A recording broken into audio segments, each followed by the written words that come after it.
5등에서는 지금까지 이제 그 비압축성, 비점성 유동을 해서 포텐셜 유동에 대해서 공부를 했고, 그걸 기반으로 해서 2차원 단면에 대한 에어포일의 양력 계수에 대해서 공부를 했어요. 이번에는 이제 항공기는 이제 3차원 날개이기 때문에 스팬 방향이 2차원이라는 거는 뭐냐면 2차원이라는 거는 F1을 이렇게 있으면 이쪽 XY 저기 Z 뭐 이쪽 우리 이제 되게 Y 방향이라고 그러잖아요. 스팬 방향이 인피니트로 있는 것보다 2차원의 F1이라고 그러잖아요. 그래서 이제 2차원 양력 계수할 때는 여기 스팬 방향이 폭이 단위 길이 1로 했을 때는 거고 3차원이 되면 이제 이게 유한할 때에 대해서 양력 특성이 어떻게 되는가 하는 것을 공부하고자 합니다. 자, 3차원에서는 유한하기 때문에 공기 흐름이 2차원 유동과 달리 3차원 유동이 된다. 왜 그러냐면 윗면항, 아랫면항, 뭐 여기가 상면이 받음각을 이제 받았을 때 상면이 저압이 되고 여기가 저압이고 여기가 고압이죠. 아래쪽이 고압이죠. 그러니까 유동이 끝에서 어떻게 되냐면 여기서 이렇게 올라가도록 돼 있죠. 여기 그림이 여기 있네요. 그래서 이런 식으로 이렇게 올라가도록 돼 있어요. 뭐 이쪽은 이렇게 올라가도록 돼 있고 그래서 팁으로 따지면 여기 에어포일이 이렇게 있으면 이쪽 방향으로 비행을 한다 그러면 이 선 팁을 끝자리로 해서 아랫면에서 이런 볼텍스가 발생한다 그죠? 이렇게 팁 볼텍스가 발생한다. 자, 이게 이제 3차원 에어포일의 특성입니다. 3차원 에어포일의 특성. 자, 3차원 날개 주유등은 에어풀 주유등과 같지 않고 그 날개 길이 방향의 유동이 존재한다. 2차원 날개 할 때는 그냥 2차원 단면 이렇게 해서 이렇게 흘러가도록 되어 있죠. 이렇게. 근데 3차원이 되니까 어떻게 되어 있어요? 윗면에서는 여기 윗면에서는 일이 꼬아지는 유동하고 앞면하고 하니까 이렇게 흘러가겠죠. 아랫면에서는 반대쪽으로 이쪽으로 흘러가겠죠. 날개가 양력을 발생하고 있을 때 날개 입면의 압력은 낮고 아랫면의 압력은 높기 때문에 날개 끝에서는 아래에서 위로 유동이 흐르게 된다. 아래에서 위로 유동이 된다. 유한 날개 입면에서는 날개 끝에 안쪽으로 유선이 휘게 되고 여기 지금 이거 설명하고 있는 겁니다. 아랫면에서는 날개 끝에서 안에서 아랫면에서는 날개 끝에서 바깥쪽으로 하게 되고 여기 뭐 글씨가 뭐 계속 여기 잘못됐네요. 아랫면에서는 반대쪽으로 끝방향으로 유선이게 된다. 이게 줄이 이렇게 이만큼은 치워야 되네요. 위쪽에 있는 거를 그대로 또 옮겨놨어요.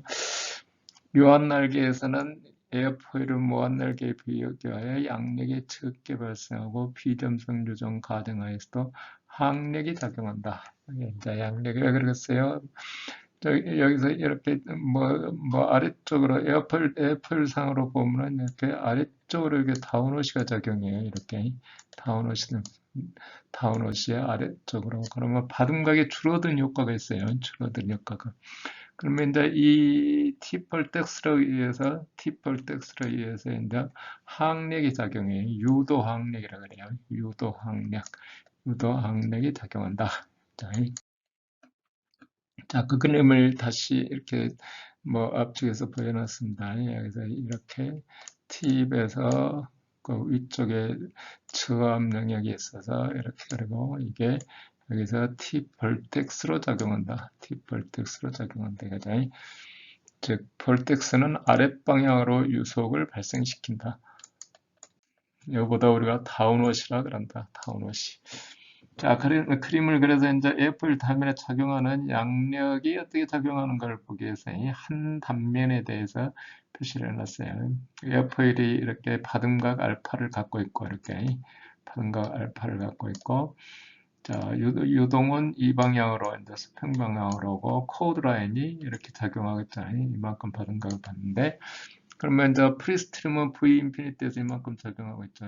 프리스트림 작용하고 있는데 이 T별 텍스에서 각 단면마다 물론 당연히 틀립니다.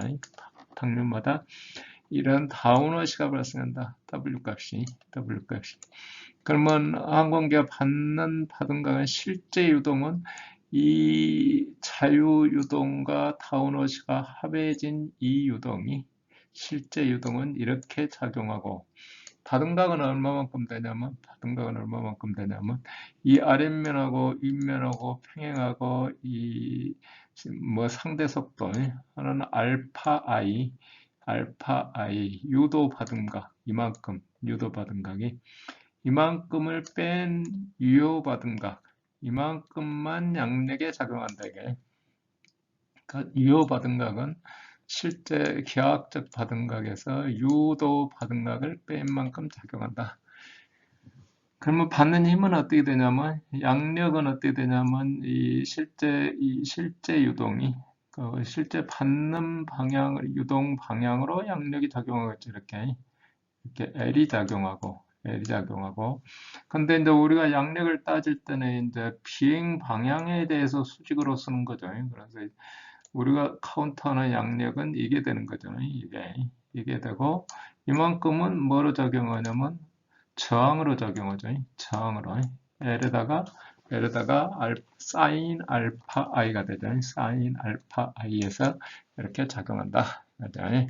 이쪽 그림은 이제 저기 에어포일에서 작용하는 실제 저기 이제 유동뿐만 아니라 그 웨이브가 발생하는 모양을 이제 수직해서 한글 그림을 하나 참고로 그리는 겁니다. 자, 해서 앵그로부터가 알파로 비행하면 실제 리프트는 유효 받은 각만큼 작용하고 그 상대 속도 방향으로 작용하니까 L이 발생한다. 그래서 비행 방향에 대해서는 L- 실제 양력이 그 다음에 아까 했듯이 뭐 이게 L이고 여기 비행 방향에 대해서 L-고 이게 저항 이렇게 작용한다 그죠? 이것보다 유도 저항이란다. 유도 저항. 실제 저항은 어떤 저항들이 있냐면 스킨 프릭션, 점성에 의한 저항이 있고 압력에 의한 저항이 있고 세퍼레이션 등에서 이런 1과 2를 형상 저항이라고 그러죠. 프로파일 드랙, 형상에 의해서 결정되는 거를 형상 저항이라고 한다. 거기에다가 이제 유도 저항을 더해줘야 총 저항이 되는 거예요. 유도 저항은 induced 해서 DI라 그러고, 자, 전체 CD는 저기 형상 저항이 소문자 D는 동압에다가 S로 무차원화 시켜주고 점성 저항에다가 압력 저항을 합해놓은 거고, 그 다음에 CDI는 인듀스 저항은 동압에다가 면적으로 무차원화 시키고 유도 저항값이 여기는 CDI는 유도 저항 계수죠. 실제 저항은 두 개를 합해놔야 된 것다 이거지. 실제 저항은 우리는 근데 비점성 유동으로 계산하기 때문에 CD를 계산할 수는 없어요. 여기가 압력 저항은 이제 박리가 인나기 전까지는 계산할 수 있겠지만 박리가 인나면 형상에 비교해서 엄청 그 압력 분포가 틀려지기 때문에 우리는 일단 계산을 못한다. 유도 저항은 근데 양력에 의해서 결정되는 거기 때문에 우리가 계산할 수 있다. 이거죠. 자, 그러면 날개 형상은 어떻게 됐냐? 이제 이게 지금 페이지까지 설명한 거는 이제 3차원 날개에 대해서 우리가 5장에서 공부하고자 하는 내용들을 종합적으로 설명하는 거고, 자, 날개의 형상을 결정하는 것들은 어떤 것들이 있냐? 3차원 날개. 아까 저기 2차원 에어포일 때는 막 0012, 2412 뭐 약간 저기 시크니스, 캠버 라인, 최대 시크니스, 최대 캠버 위치 이런 것들을 가지고 있었죠. 근데 3차원 현장에서는 날개는 비행기 날개는 두께가 스페인이나 C에 비교해서 매우 무시할 수 있을 정도로 평면이라고 가정한다. 평면이라고 가정할 수 있다. 위에서 내려다보면 이렇게 사실 이 넓이에 비교해서 이 시크니스는 얼마 안 된다. 기하학적 현장에서는 그럼에도 불구하고 날개 단면이 2차원적인 날개 단면의 특성은 아주 중요하죠. 왜냐하면 일단은 제로 양력 받은 각, 제로 양력 받은 각은 각 단면의 제로 양력 받은 각이죠.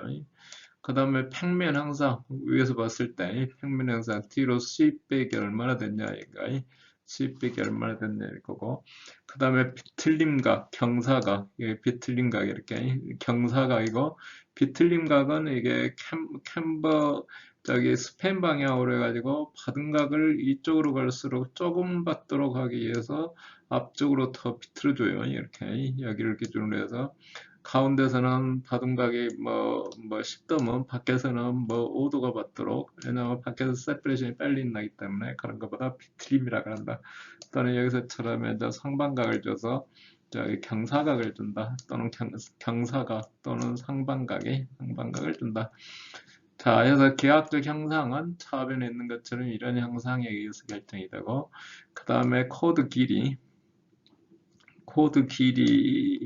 길이는 이제 실제 형상이니까 Y 방향으로 해서 이쪽 Y 방향으로 해서 각 코드 길이 이렇게 코드 길이가 어떻게 분포되느냐 이거 Y 방향이면 그 코드 길이가 뭐 일정하면 사각형이죠. 일정하면 사각형이지만 대부분은 이렇게 뭐 Y 방향으로 코드 길이가 틀리도록 돼 있다. 그 다음에 이제 대표적인 게 자, 루트에서 코드 길이 C 루트 여기 가운데 C 루트 그 다음에 끝에서 C 길이 팁에서 C 길이 팁에서 C 길이가 0이라 그러면 어떻게 돼요? 그냥 뭐 이렇게 델타 윙이 되는 거죠. 이렇게 델타 윙이 자 여기보다 루트 코드 랭스 여기가 팁 코드 랭스 자, 해서 두 개의 그 사달걸 날개의 경우 테이퍼비 루트분의 팁스 수입백은 어떻게 되는지 모르겠지만 저거 루트분의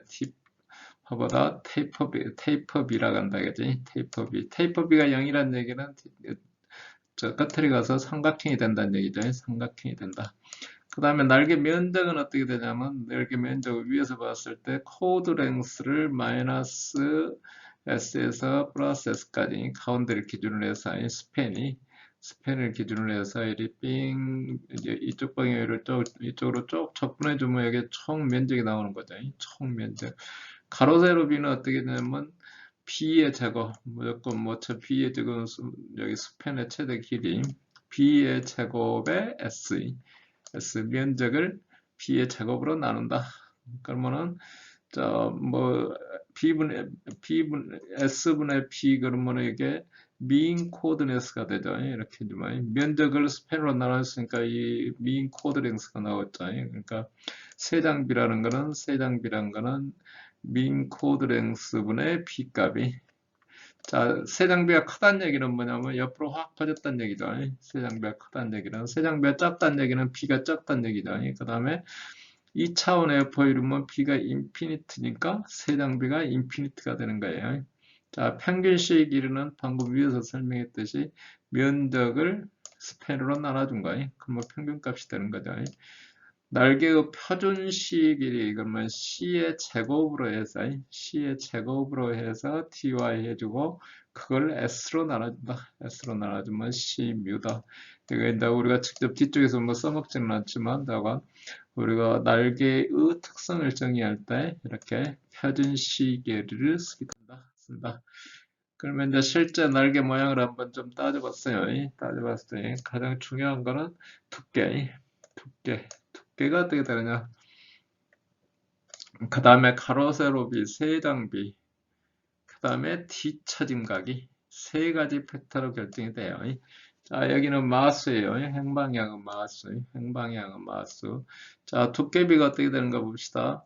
아음속일 때는 뭐 0.5, 0.1에서 0.15 이렇게 커서 자, 마수가 여기 1을 기준으로 해서 뚝 떨어지죠. 이렇게 뚝 떨어지고 0.05까지 이렇게 0.05까지 두께비는 왜냐하면 아음석에서는 이 두께에 의한 저항이 뭐 그렇게 심각하지가 않은데 초음속이 때문에 이게 뭐 두께에 의해서 그냥 어마어마한 저항이 생겨요. 이게 두께에 의해서 충격파가 이렇게 바로 발생하기 때문에 이게 저항으로 작용은 되게 두께 자체가 그래서 가능하면 얇게 이보다 더 얇게 할 수 있으면 좋은데 이제 더 못하니까 이렇게 여기 한계가 이렇게 있겠죠. 그래서 초음속이 되면 무조건 0.05 그러니까 6 시리즈 6 시리즈 그러면은 뭐 이렇게 얇은 초음속 에어포일들 그다음에 되게 그 항공기 쪽 여기 같은 건 순항속도 0.78 이렇게 되죠. 그래서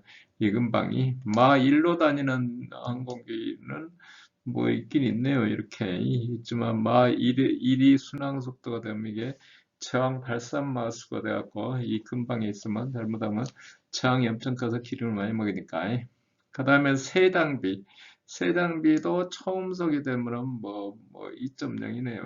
2.0 초음속이 되면 뭐지 2.5 이렇게 작고 아음속에서는 크고 아음속에서는 크고 그 다음에 뒤처진각에서는 아음속에서는 거의 0도 사각윙 뭐 저기 에어포일 그 다음에 초음속인 건데 여기 뭐 상당히 분포가 여기 다양하죠 이렇게 거기에 이제 항공기 특성에 따라서 특히 초음속에서는 저항이 충격파 발생하는 게 여기서 음속이 이렇게 오면은 저기 유동이 이렇게 오면은 앞에 충격파 발생에 영향을 주는 거는 이 리딩 이지의 노멀한 값이 이 값에 의해서 여기에 충격파가 발생해요. 이게 평행으로 오는 거는 충격파에 영향을 안 줄 거 아니에요. 뭐 여기 리딩 이제 부닥 치는 속도가 초음속이 되면은 여기에 충격파가 발생하는 거예요. 그래서 가능하면 충격파가 발생하지 않도록 마스가 클수록 이 스윗백 앵글을 엄청 키워주는 거죠. 이렇게 스윗백 앵글을 키워준다. 나머지는 일단 뭐 여기 무조건 얇게 하고 싶어도 못해서 하는 거고 여기도 마찬가지로 새 장비도 있는데 저항이 커지니까 새 장비를 이렇게 이게 오히려 새 장비가 커지면 구조적으로 문제가 되죠. 에스펙트 레이셔가 커지면 유도 저항은 적어져요. 이쪽으로 에스펙트 레이셔가 커지면 그래서 아음속 항공기 같으면은 뭐 두께가 0.1에서 0.2 초음속에서는 0.04 에스펙트 레이셔는 아음석에서는 5 이상이 그 다음에 초음석에서는 2 그 다음에 아음석에서는 뒤처진 각이 40 뒤처진 각이 뭐 45도까지 막 가는데 초음석에서는 60도까지 이렇게 간다 그죠 60도까지 그래서 우리가 이게 뭐 일반적으로 완전히 뭐 픽스된 내용이라기보다도 이게 일반적인 특성이 이렇다. 3차원 날개의 특성이 이렇다. 하는 것을 공부합니다. 그 다음에 이제 양력 분포를 따지면 이제 2차원 날개에서 할 때는 뭐였어요? 2차원 날개에서 할 때는 L-하고 표시했죠. L- 여기 뭐 함수고 I 함수가 I님겠지만 이제 3차원 날개가 되면 이렇게 그러면 y 방향에 대해서 임의의 점에 대해서 양력이 이 미수폭에 따라 ly가 되는 거지. ly 그리고 y 방향의 함수가 된다 이거죠. 이쪽 y 방향 함수고 이 미소 길이에 대해서 dl만큼 작용한다 이거죠. 그래서 dl 여기 미소 스팬 ty에 대해서 dl이 작용하는데 이거는 뭐냐면 CL에다가 코드 랭스를 곱해줘야지. 코드 랭스에다가 그 다음에 동합 면적에 해당하는 게 어느 거죠? 이 코드 랭스에다가 dy에 해당하는 거죠. 코드 랭스의 dy 우리가 그 4장에서 2차원 단면에 대해서 양력 계수 구한 게 이 계수입니다. 이 계수. 그러니까 우리가 4장에서 CL하고 그냥 표현 안 하는데 여기 이제 5장에서 이걸 쓸 때는 Y 함수라는 것을 항상 기억해야 돼요. 한 단면에서의 양력 계수다. 한 단면에서 2차원 단면에서 양력 계수다. 그래서 그 부분의 실제 양력은 3차원 양력은 TLY는 CLY에다가 코드 랭스 CY, C자 같지만 저가 각 위치 단면별로 양력 계수했으니까 코드 랭스 해주고 동합에다가 폭에다가 스팬 해준다. 그러면은 Q는 비행기 동합이고 CL은 그 지점에서 양력 계수가 로컬 리프트 코에피션트. 그러면 총 양력은 어떻게 돼요? 스팬 방향으로 쪼록 적분해주면 되죠. 마이너스 S에서 플러스 S까지 적분해서 동합에다가 그 다음에 여기 면적이 면적으로 나눠주면 된다. 그래서 통합은 그대로 나눠주면 되는 거고 서로 없어지는 거고 여기 적분 안에 들어갔으니까 면적 S가 들어가지. 자, 이제 우리가 이제 T쪽에서 하는 거는 이제 단일 날개에 대해서 단엽기, 복엽기나 꼬리 날개 여러 가지 형들은 제하고 일단 단순한 그냥 그 메인 윙에 대해서 이런 메인 윙에 대해서 항공기가 이렇게 있으면 어느 쪽에 항공기 잘 모르겠지만 저거 이렇게 가고 있으면 이 에어포일에 대해서 공부한다는 겁니다. 자, 이걸 공부하기 위해서 이제 circulation 우리는 L을 구할 때 뜨겠죠? L은 이거로 L 다시 이제 2차원하고 구별해야 되니까 로 V 감마 Y 감마 Y 하는데 여기에 미소 면적에 대한 T 리프트 Y죠. 그러면 여기 TY를 폭을 곱해주는 거죠. 이렇게 이게 이제 그 4장에서 배웠던 코타 축급수 시리에 의한 양력 계수 계산이 이렇게 되는 거예요. 그래서 순환과 서큘레이션과 그 다음에 여기 다운워시하고 관계가 어떻게 되는가. 자, 익단화를 그러면 날개 후방에서 시작해서 스팸 방향으로 후방으로 무한히 뻗어 있는 와선이 자, 여기 이 익단화리 끝털이 있는 거, 제일 끝털이 있는 거. 근데 이 익단화류가 하나만 있느냐? 그러니까 이쪽 끝에서부터 이 디스페이션이 없으니까 그냥 계속 있는 걸로 하는 거예요. 있는 걸로. 아이디라니. 근데 이제 실제는 이제 요동에서는 디스페이션이 있어서 전부 없어지겠죠. 그 다음에 이게 근데 항상 여기 하나만 이렇게 쪼르륵 해갖고 여기 감마값이 이렇게 감마값이 이쪽으로 대문자 감마값이 하나가 있냐 하면 그게 아니고 에어풀 형상에 따라서 여러 개의 입단화류로 구성이 되어 있다 이거예요. 물론 이제 에어풀이 좌우 대칭이라고 해서 하니까 좌우 받은 거에 똑같이 한다고 해서 이렇게 분포를 이렇게 여러 개의 입단화류 그러니까 여기서는 대문자 감마하면은 여기서는 대문자 감마하면 여기서는 이제 소문자 감마 y가 되는 거죠. 위치에 따라서 소문자 감마 y. 그래서 대부분의 날개는 스팸 방향의 순환이 일정치 않으므로 양력 분포도 균일하지 않다. 볼텍스 순환의 크기는 일정 값을 갖추므로 실제 볼텍스는 맑고 모양의 여러 와선으로 구성되어 있다. 이렇게 와선으로 구성되어 있다. 그 다음에 날개 끝을 지나는 익단화와 날개 양 끝을 이어는 볼텍스는 하나의 볼텍스를 기르고 스팸 방향의 볼텍스가 자 석박와류 그러면 이 여기에 있는 와류 여기 저기 에어포일 상에 있는 그러면 이쪽으로 해서 우리가 양력을 바로 계산하는 거야 이렇게 지금까지 4장에서 했던 것처럼 그거보다 석박와류를 한다. 자, 트레일링 볼텍스 그러면 좀 전에 했듯이 팁복테스고 그 다음에 날개 가로 세로비가 무한한 2차원 날개 세장비가 인피니티가 된다 했죠. 2차원 날개에서는 그 에어포일 상에 이 가운데에만 하나 있는 거죠. 여기 그래서 이렇게 감마가 있으면 거기에서 쿠타추쿰스키 시리에서 양력 단지 석박와류만 있고 순환의 크기는 바로 코타추쿰스키에 의해서 양력을 구한다. 유한날개의 익단화루 영향에 의해서 날개를 지나는 내리 흐름이 발생한다. 그러니까 팁에서 여기 이렇게 있으면은 자 여기서 이렇게 볼텍스가 적용하면 여기에 이렇게 내리 흐름이 이렇게 적용하는 거죠. 그 내리 흐름에 의해서 유도항력이 발생한다. 유한날개의 유도항력은 그러니까 유한날개의 유도항력은 인듀스드 드래기 웨이브 드래기에다가 인듀스드 웨이브 드래기는 여기는 이제 향상항력에 해당하고 유도 저항은 이렇게 정의한다. 그죠? 자, 이때 유도 속도는 어떻게 되냐? 유도 속도, 저기 다운워시 속도, 다운워시 속도는 보면은 여기서처럼 다운워시가 어떻게 되냐? 자, 테이퍼 형상으로 이런 형상이면, 바깥쪽이 크고, 가운데 크고, 옆을, 저기 반단면을 했을 때 이 부분이 이렇게 줄어들었어요. 이런 형상이다. 그러면 여기에 맞춰서 유도 받을 다운워시가 결정되면 이제 뒤쪽에 계산하겠지만 다운워시가 결정되면 나머지가 다 결정이 돼요. 그래서 유도 받은 각은 이런 형태를 갖게 된다. 그래서 유도 항력 성분, 양력 성분은 이렇게 작용하고 양력 성분은 이렇게 작용한다. 자, 여기도 양력이 이렇게 작용한다. 사각형이면 어떻게 되느냐? 사각 날개. 그럼 이 끝털에서 유도 항력이 다운워시가 커져요. 끝털이가 커지고 그러면 여기에 맞춰서 유도 받음각은 바깥쪽에서 이렇게 가운데 이런 형태가 되고 여기에 맞춰서 양력 분포가 발생한다. 타원 형상이다. 이게 타원 형상이다. 그러면 다운워시가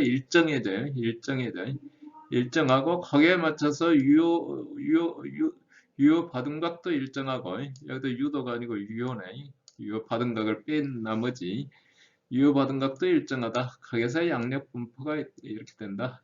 실제 양력 분포고 이거는 양력 계수 분포네요. 양력 계수. 양력 계수가 각 단면에서 일정하다. 여전히 각 단면에서 일정하다. 거기다가 코드랭스를 곱해주니까 여기는 이제 양력 분포가 되는 거예요. 양력 계수에다 코드랭스를 곱해주니까. 그래서 코드랭스가 그 팁에 가면 여기 가서 0이 되니까 양력은 0이 되는 거예요. 우리가 이제 앞으로 두 시간 동안 할게. 이 섹션에서 할 게 전부 이거 타원 형상에 대해서. 그러면 이제 이게 실속은 어떻게 있나느냐? 실제 실속이 있는 거는 타원 형상이면 이쪽 이렇게 해서 실속이 나왔고 사각형이면 이렇게 실속이 되고 가운데서부터 그 다음에 테이프 날개 또는 테이프 날개니까 이게 이쪽에서 타원 날개하고 비슷하네. 뒷받침 날개면 이쪽에서부터 실속이 나고 테이프 날개도 이쪽에서부터 실속이 있나는 데가 뒤쪽에서 되기 때문에 실속이 안 있나게 하려면은 여기가 트위스트를 줘가지고 받음각을 적게 해준다. 이게 받음각을 적게 이쪽에서 바깥쪽에서부터 대부분 바깥쪽에서부터 받음각이 적도록 비틀어준다 이거죠. 비틀어준다. 날개의 평면 형상에 따라서 스팬 방향으로 유도 속도가 달라진다. 여기서처럼 다운워시 속도가 각각 달라진다. 또 스팬 방향으로 유도 속도에 의해서 유도 속도가 W가 있으면 유도 받음각이 바로 된다 했죠. 아까 지난번에 할 때 이렇게 여기가 W고 여기가 W고 여기가 V 인피니트죠. 그러면 여기가 유도 받음각이죠. 다운워시가 결정이 되면 바로 유도 받음각이 탄젠트 V 인피니트분의 W 탄젠트 알파 i는 V 인피니트분의 W가 되겠지. 유도 받음각도 달라지게 되어 실속 구역이 다르다. 유도 받음각에서 실속 구역이 어디서 먼저 발생하는지를 정해준다. 이거죠. 여기 뭐 유효 받음각 파트를 이렇게 보면은 어떻게 되냐면 타원 날개 같으면 이 유효 받음각이 거의 같으니까 어떻게 돼요? 같으니까 거의 일정한 이렇게 된다 이거죠. 일정하게 되고 사각 날개 같은 경우는 이제 유도 받음각이 가운데가 크니까 가운데가 크죠. 그러니까 가운데서부터 실속이 나고 이런 특성을 갖는다 그 얘기예요. 자, 그러면 유도, 이제 뒤쪽에 이제 우리가 이제 여러 가지 이제 유도를 할 계획이에요.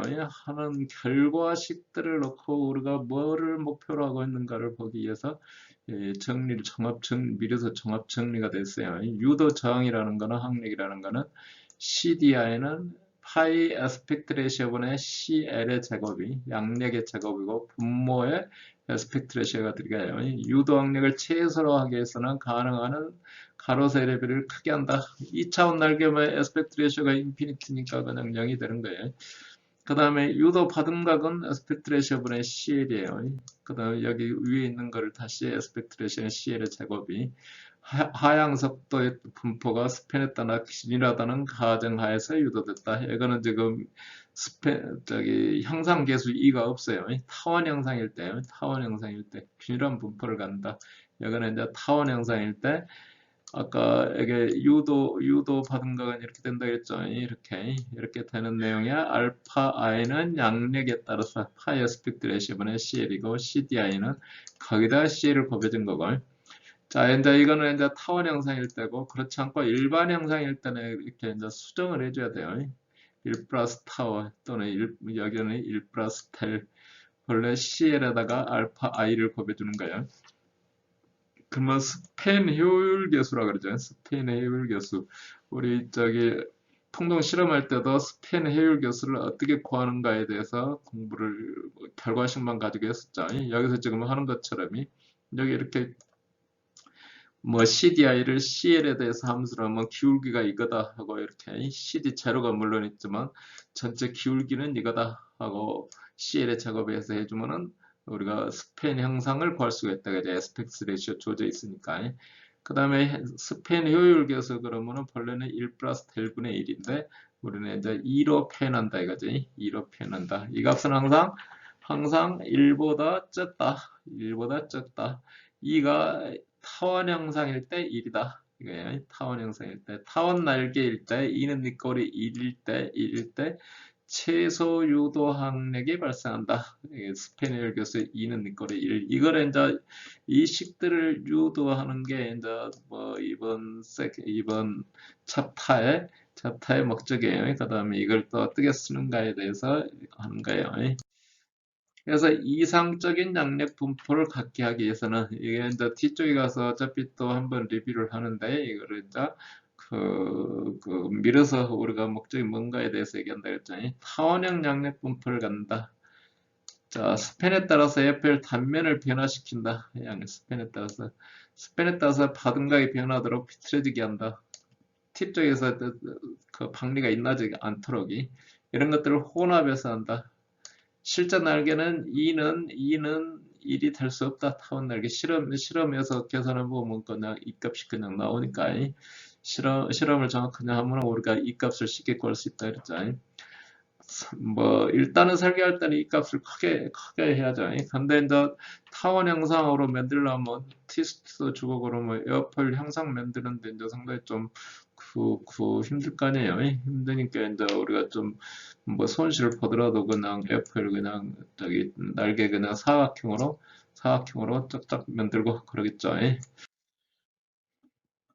자, 이제 날개에 미치는 전체 항력은 조금 전에 파이 에스펙트 레이셔에다가 2에다가 분의 CL 해서 유도장이고 이게 향상장이라 그랬죠. 전체 CD는 이렇게 된다. CD는 마찰장하고 압력장, 레놀스 등에 의해서 결정되고 전항력은 향상장에다가 유도장이 에스펙트 레이셔하고 양력 계수, 그 다음에 스팬 효율 계수 이런 것들에 의해서 결정되고 레놀스와 관련되는 것은 형상항력. 자, CD 미니멈 우리가 그림 그릴 때 지난번에도 할 때도 CL 커버할 때 이렇게 CD 미니멈 이 자리 이 값을 뭐 어느 정도 범위 내에서는 그냥 여기 CD 미니멈에 의해서 이 식이 CD가 CL인 거로 0일 때가 어떻게 돼요? CD 미니멈이 되는 거예요. CD 미니멈이 0일 때. 그러니까 CL이 0일 때 이 자리가 CD 미니멈인데 이 바깥쪽으로 가면서 이 CD 값이 더 증가하겠죠. 받은 가격이 크니까. 근데 이제 그걸 무시하고 그냥 그대로 계략치로 받은 가격 형상항력에서도 CD 미니멈 값을 그냥 형상항력 그대로 쓴다 이거죠. CD 소문자 CD입니다. 이게 아니라 소문자 CD는 CD 미니멈을 그대로 쓰겠다. 그 다음에 스팬 효율 계수는 주어진 날개에서 풍동이나 비행 시험에서 결정한다. 또는 실험에 의해서 유사 자료 사각형이면 얼마다 테이프 빅 얼마다 하고 스팬 효율 계수는 아무리 적어도 0.8로 떨어지진 않고 0.85에서 0.95 거의 이 정도 선에 그냥 있다. 그러면 사각형일 때 얼마, 테이프 빅 얼마일 때 얼마 하고 계략 계산한다. 우리가 엘립틱이라 해서 꼭 타원형일 필요는 없어요. 이렇게 타원형이 아니고 코드 랭스 분포가 엘립틱이 이렇게 코드 랭스 분포가 엘립틱이면 되는 거예요. 그러면은 스페니얼 교수가 1에 근접하게 된다. 1에 근접한다. 총 항력 계수는 이제 다시 좀 더 정리하면 항력 계수는 이렇게 CD2는 CD에다가 에스펙트 레이쇼 2에다가 CL이 또 에스펙트 레이쇼 1에 대해서 향상 계수 같다면 이런 식을 하나 구할 수가 있어요. CL에다가 CD 그러니까 이 값은 같다라고 그러면 같은 형상이고 에스펙트 레이쇼만 다르다면 윗식에서 아래식 빼면은 형상 2가 같다라고 소음자 CD인데요. 어쨌거나 CD라 되어 있는 거는 형상항력입니다. CD를 갖다 그러면 빼주면 이렇게 이런 식을 하나 구할 수가 있다. 그럼 어떻게 되냐면 자, 우리가 이 식은 CD1을 가는데 CD2와 에스펙트 레이시오 2에 대해서 에스펙트 레이시오 2에 대해 여기 있는 거예요. 에스펙트 레이시오 2가 주어지면은 CD2가 주어져요. CL에 대해서 함수가 이렇게 주어진다 이거죠. CD2는 이렇게 이런 함수가 주어지면 그 CD1은 에스펙트 레이시오 1일 때의 저항값은 별도로 실험을 안 해도 같은 CL에 대해서 자, 이 값 주어져 있고 이 값 주어져 있고 이 값 주어져 있고 CL의 함수로 그냥 바로 구할 수가 있다 이거잖아요. 바로 구할 수가 있다. 이게 이제 우리 형상학력을 뭐 실험치 한 세트가 있으면은 에스펙트 레이시오 2에 대해서 한 세트가 있으면 나머지 값을 구할 수가 있다는 거죠. 이렇게 나머지 값을 구할 수가 있다. 곧 에스펙트 레이시오 2에 대해서 CL 분포에 대한 CD2가 주어지면 이미의 에스펙트 레이시오에 대해서 CL에 대해서 CD1을 구할 수가 있다. 우리 저항을 구하는 방법이 물론 이제 형상이 타원이면 타원 에스펙트 레이시오만 틀리고 타원하고 사각형하고 이렇게는 안 되고 타원 형상인데 뭐 에스펙트 레이시오가 틀리다 이렇게 뭐 할 수 있다 이거지. 마찬가지로 또 뭐 CDI는 알파 i의 CL 기준으로 해서 알파 값이 받음각에 대해서도 다음과 같은 관계식을 유도할 수가 있다 이거죠. 이건 또 뒤에 가서 또 한번 또 하게 됩니다. 그 다음에 CD는 여기 유도차항에다가 그 형상항력이 그 다음에 유도 받음각이 여기 i가 빠졌어요. 파이 에스펙트 레이시오 2의 에스펙트 레이시오의 CL이 그 다음에 여기 스팬 효율 계수라는 거는 우리 뭐 아까 델 또는 타워하고 표시되어 있는데 이거는 안 쓰고 자관 이거만 쓴다 이거죠. 이거만 2는 항상 1보다 작다 이게 되는 거죠. 자, 그 다음에 자, 해서 지금까지 이제 우리가 공부할 그 3차원 날개의 전반적인 특성에 대해서 공부했어요. 그리고 이제 유도 저항이나 유도 받음각이나 뭐 이런 것들을 전부 이미 다 리뷰를 종합적으로 했어요. 종합적으로 했고 이제부터는 이제 그러면 어떻게 해서 그 식이 나오는가를 유도해 보는 거예요. 어떻게 해서 비오사바로 법칙에서 어떻게 해서 되는가를 유도해 보는 거예요. 비오사바로 법칙은 이제 볼텍스 필라멘트에 대해서 공부하는 건데 사실은 비오사바로 법칙은 그 출발은 우리 전자계학에서 나오는 겁니다. 전자계학에서 나오는 건데 그거를 이제 우리 항공역학에 그 누가 적용을 했겠죠. 비오사바르란 분이 항공역학을 한 건 아니에요. 이분은 이제 여기 그 전자계학 쪽 하시는 분일 거예요. 그래서 이번 섹션은 여기까지 하고 다음 시간에 이어서 하도록 하겠습니다.